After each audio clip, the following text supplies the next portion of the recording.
bells are ringing at Berlin's famous Christmas markets, with plenty of sweet treats and bratwurst sausage.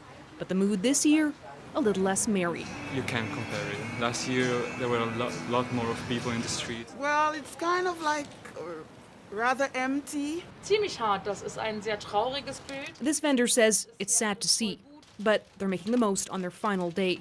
Tomorrow, Germany goes into lockdown as coronavirus infections continue to climb.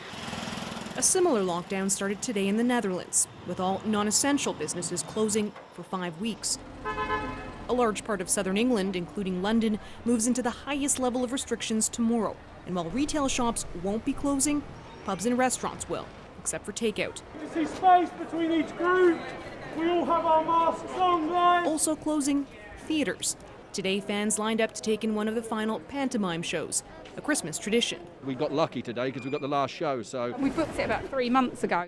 First and last outing, actually. We haven't been out since spring. My wife's 80 and I'm 88. And I'm still coming to a pantomime.